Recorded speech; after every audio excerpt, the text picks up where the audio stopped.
Hi, it's Maggie the Irish Gypsy here to bring you your October 2021 general readings. We are looking at the first half of October from the 1st through the 15th, and this reading is for the air sign of Libra.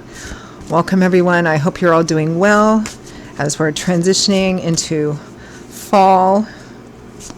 At least in this part of the world we are. Thanks for taking the time to be here to watch this or any of the videos on my YouTube channel, and for all your likes, your shares, subscribing, donations, feedback, comments, those of you who reach out for personal readings, thank you for all of it.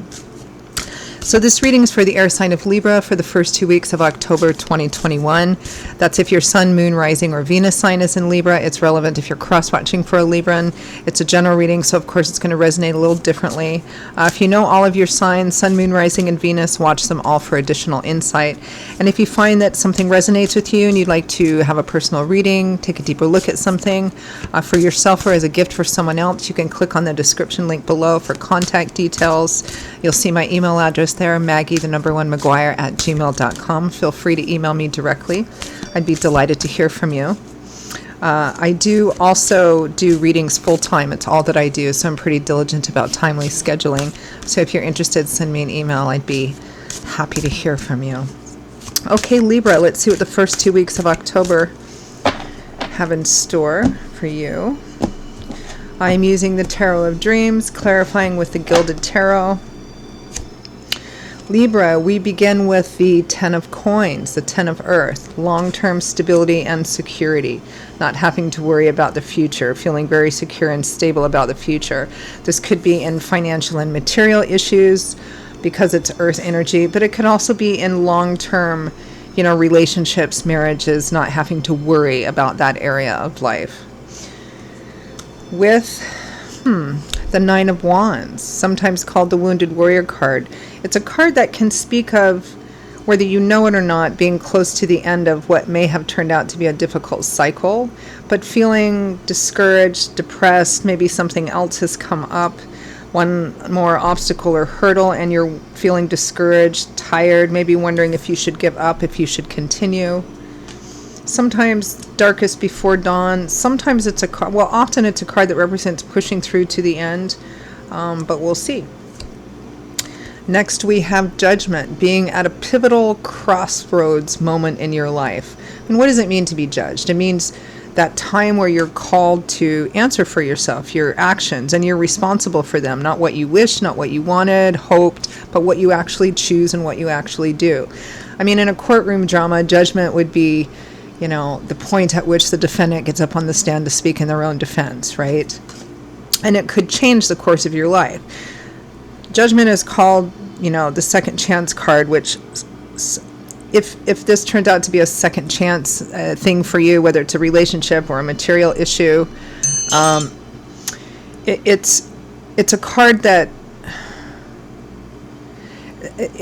represents you could choose to do what you've done before in whatever the situation is, meaning that, and things will just stay the same. If you choose to do something different, it will likely potentially change your current life path, right? So choose carefully, because there's an air of finality to judgment, meaning that if you choose to do the same thing or make the same decision, then that's the way it's going to be probably for a long time, if not permanently. If you choose to do something different, then it's going to set you off on a completely different path that you won't, come back from. I don't mean that in an ominous way. I mean, it just changes, right? Your life path changes permanently, right? Judgment comes with the Two of Swords. Could be a reluctance or a resistance to make that choice. Blindfolded, feeling stuck. Two also represent choices, being at a crossroads. But the swords and the blindfold, typically with the Two of Swords, means that you don't know, you don't want to see, you might be reluctant or resistant to making a choice that could be so final. Could be somebody else in the situation too. And then we have the Eight of Wands, which is interesting because Judgment and the Two of Swords, it's like, I'm stuck, I'm not quite sure what to do. And here we have action, the Eight of Wands, the Eight of Fire. Fast movement forward, aggressive movement forward, powerful conversations, travel, movement. Fire is aggressive and forward-reaching and always in motion. So the Eight of Wands is sometimes called Cupid arrows too if it's love. But it's definitely movement forward in a pretty assertive way. Could be travel. And then we have the Nine of Coins, which is a pretty independent card. Independence, self-sufficiency, it usually represents somebody who's worked really hard to get to a place where they can take care of themselves. And because of that, they've grown in their own self-sufficiency and self-confidence. It can be a card of, it's a card of not needing to depend on anyone else. Doesn't matter if you want to or not, but if you do, you're not in a hurry to find somebody else. It's sometimes nicknamed the happy single person successful card. Doesn't mean if you're single or not. It just represents that, you're self-sufficient and self-confident, and you don't attach yourself to people, places, or things out of compulsory need. So it looks like some of you might just be making the decision that you might be better off on your own, or just focusing more on yourself. From the bottom of the deck, the overall energy is the Three of Coins: compromise, negotiation, teamwork, collaboration. It represents everybody being on board to do the same thing, whatever that thing is. It's just a question of everybody being on board. But sometimes the Three of Coins can be a challenging card because, for example, it's like getting a group of people, as a team on a work project going, okay, this is what we want to do. This is our ultimate goal, or the ultimate result that we want. And everybody has to agree on how that happens, right? What does each person have to bring to the table, and can they agree on how to do that, which is which means compromise, negotiation, kind of haggling back and forth. That's the overall energy for the first 2 weeks of October. But Libra, it looks like, I feel like the Ten of Coins is like the ultimate goal for you. Long-term security and stability, whether this is a financial or material issue, like with work, like, getting to a place where, like, you're tenured, or that, you're going to have a permanent contract, or this could be marriage or a long-term successful relationship where you're not worried about the future, right? Again, it could be a financial issue, but whatever this Ten of Coins is for you, whatever would make you feel secure and stable about your future, financially, materially, emotionally, or a combination of all of those. I mean, they do affect each other. I feel like that's the goal, but I feel like there's haggling energy, and you're feeling frustrated and discouraged and wondering if you might be better off going off on your own, or if it's not separating yourself from a person or a group or a situation. It might just be that you're just going to focus on yourself, your own security, your own stability, your own material stuff, your own happiness, whether or not there's an actual physical separation or not. But it does look like there might be a reluctance to make that decision because you feel there might be a finality in that. For some of you, it might be whoever you're trying to compromise with or negotiate with might not be willing to make a final decision about something, and so because of that, you're like, okay, I'm going to go off and do my own thing. Let's clarify the Three of Coins. Because primarily I feel that you're getting a lot of resistance towards what this Ten of Coins means or how to achieve it. For example, if this is relationship and a romantic relationship, and the Ten of Coins represents, marriage, having it kind of signed and sealed so you can just get on with the business of your white picket fence, whatever that is.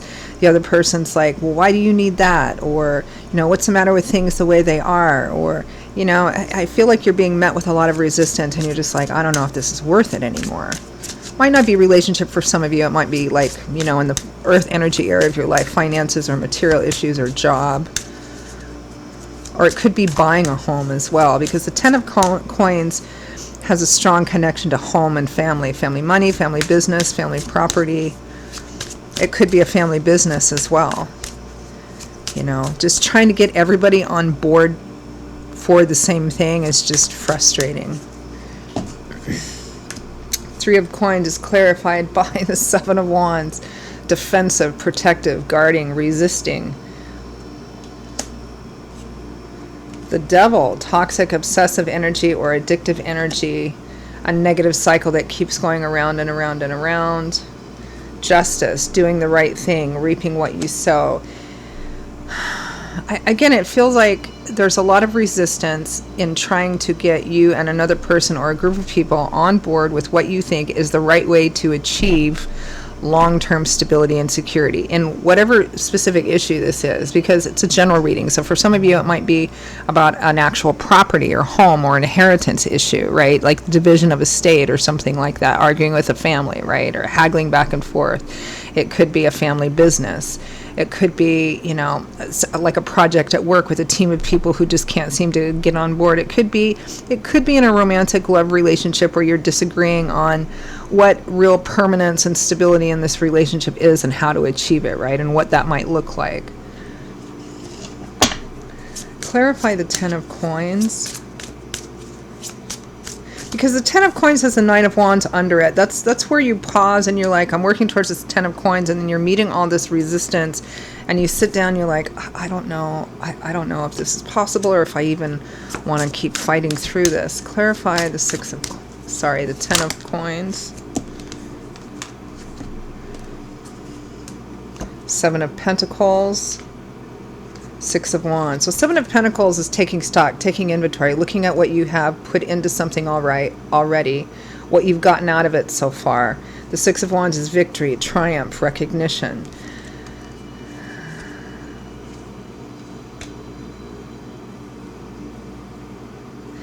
It's like you're at the Seven of Pentacles, but you want the Ten of Pentacles. You want that really deep feeling of knowing you don't have to worry about the future. Here, you're still striving, you're still reaching, you're still struggling. Clarify the Ten of Wands. Sorry, Nine of Wands.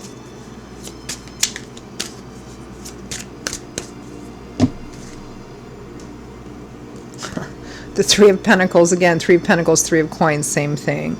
The Two of Wands, the choice.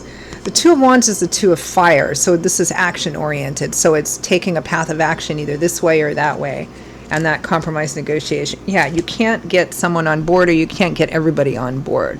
And you're looking at all the effort you've put into this and going, I don't know if it's actually possible to get from the Seven of Pentacles to the Ten of Pentacles.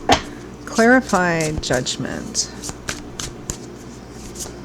Clarify Judgment. The Five of Swords, a hard-won victory, winning at all costs, even though that cost might be high.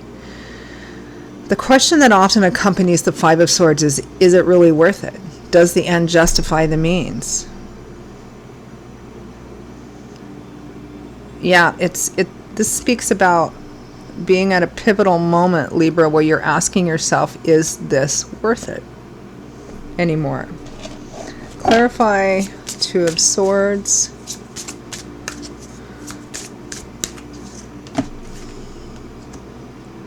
The World, final ending, achievement, moving on to a whole new landscape. It's the last major arcana card in the tarot. It speaks of having learned everything you have, graduating, and moving on to something else. I think you're questioning here whether or not you should continue working with this, but there's still a bit of a reluctance to make that decision, possibly. Clarify the Eight of Wands.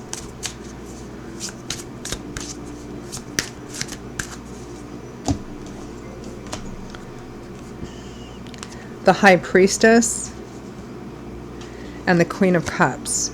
Now this might be a combination that represents likely a female in your life who's very wise, very knowing, very intuitive, that comes in quite quickly to help you.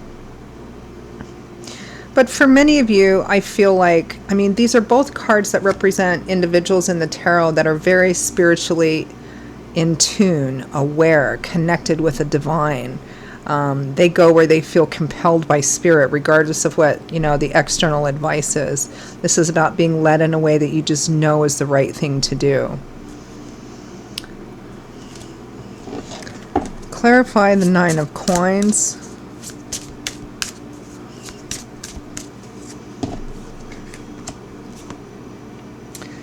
The Magician and the Sun.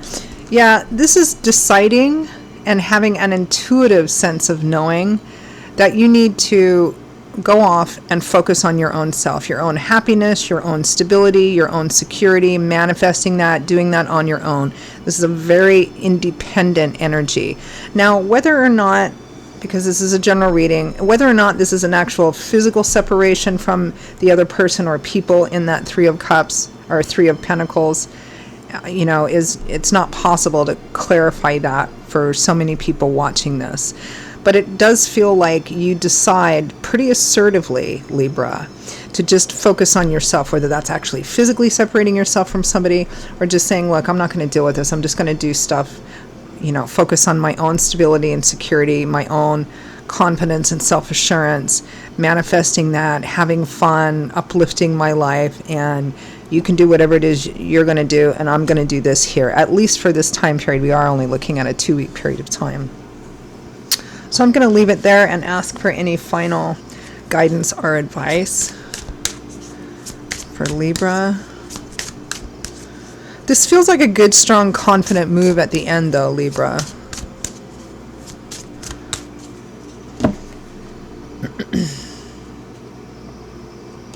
The Lovers making a relationship decision or a decision that may affect a primary relationship. The Six of Swords for healing, to move away from the source of the conflict and leave the choppy, muddy waters behind you. This is a card that represents, leaving the source of the conflict behind you. It's a card of healing, slow but sure, meaning you're not quite to the other shore and on solid ground, but you're definitely moving towards that. Five of Wands, leaving the conflict behind, not engaging in the same circular conflict, the same arguments over and over and over again. The Moon, the same lack of clarity. But the Moon as advice can represent also, Libra, that it's perfectly fine for this period of time to not know what the final outcome is and to rest in making the decision that you have and then, letting that play out. That it's okay to not have full clarity or not have all the answers right now. Especially if somebody else doesn't have the answers and they don't seem to want to be part of the solution, right? It's about going, okay, I've battered myself against this wall as long as I need to, as long as I want to, and I'm going to go off and go do my thing over here. So Libra, those are your messages for the first 2 weeks of October. I hope they were helpful and useful for you. I feel actually a pretty strong sense of confidence and strength here, even though it might be challenging. So I feel like this was a pretty good reading for you. Again, if any of this resonates with you, you'd like to reach out for a personal reading, take a deeper look at something for yourself or as a gift for someone else, you can email me directly at Maggie_McGuire@gmail.com. You can see that by clicking the description link below. I will see you all in a couple of weeks for the October mid-month readings. Until then, stay well, be blessed, and I hope to see you back here again soon. Bye-bye.